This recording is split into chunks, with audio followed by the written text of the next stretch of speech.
Hi everyone, it's Taylor here, and today we're going to create these two beautiful cards using a new concept at Tailored Expressions. This is our pull-apart stamp that easily lets you stamp two colors using the same stamp. So let's get started. You can see I have the Old Glory stamp here that features both a heart and a star with a flag pattern. Both of the stamps pull apart so that you can stamp the blue stars and the red stripes separately. I'll also be using the Fly Your Flag clear stamp and die combo. The clear stamps are sentiments that fit inside the 3D banner that can be folded to create dimension on your project. I'll be using the sketched flag background to create the distressed look in the background of my project. Then I have two different sets of Stacklets. We have the star Stacklets and the heart Stacklets, and there is one size in each of these sets that fits around the heart and the star in the Old Glory set. I'll be using our textured wood grain cardstock to add a little bit of a rustic look to the background. I'll be splattering with liquid watercolor in chocolate truffle and my eyedropper filled with water. For ink, I'll be using cherry pop and blueberry on the heart and the star, and then I'll be using oyster in the background and chocolate truffle and toffee for distressing, along with my toffee blender brush. I have my Just Press tool for my MISTI. I'll be using foam sticky circles to pop up my banners, and I have our 1x3 thin foam squares for extra dimension. So as we start with the Old Glory stamp set, you can see it pulls apart easily. We're going to set it up in the MISTI. I have my sugar cube cardstock that I'm placing down, and then I'll place the heart stamp and the star and pick them up with the lid of the MISTI. Now I'm removing the striped portions and stamping the star portions with blueberry ink.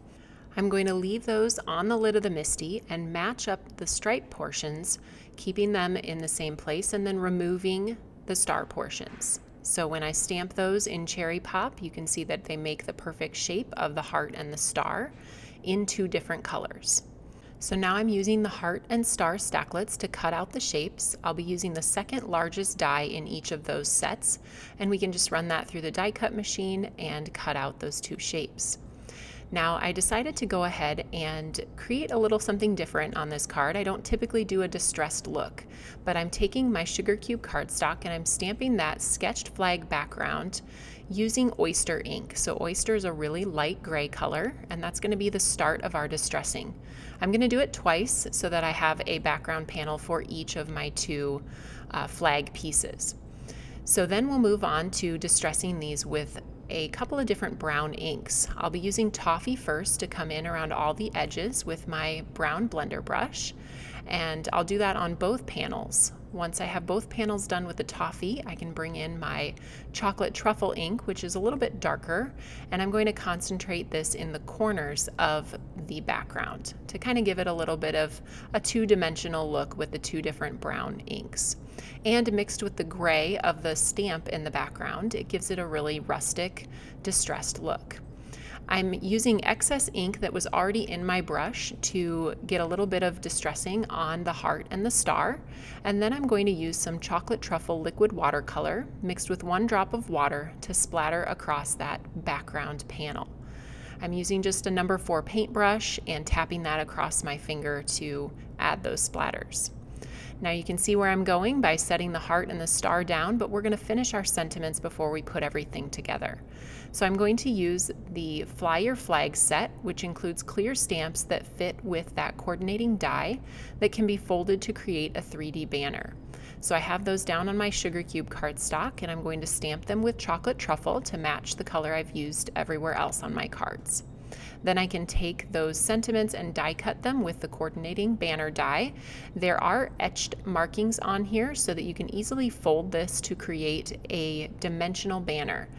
I am first going to blend them with a little bit of toffee ink to give them the same distressed look, and then I'll fold that banner into a Z fold to create that 3D dimensional banner for the front of our project.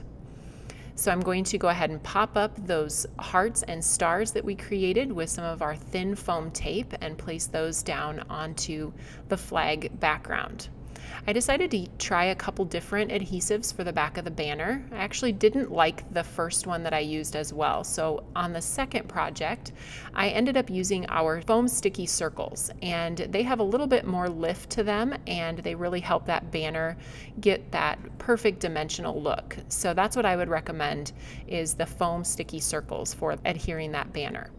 Now, to bring in the rustic look a little bit more, we're going to adhere each of these panels to the wood grain cardstock, and then we'll take and adhere that piece down to the card base. For my card base, I decided to use sea salt cardstock. So it wasn't super white and stark, since my card fronts are a little bit more distressed. It has a little bit of a gray tone to it. I hope you learned something new in creating these cards along with me, and I can't wait to see what you do with our Old Glory pull-apart stamp. You can find all of these products at the Tailored Expressions web store at tailoredexpressions.com.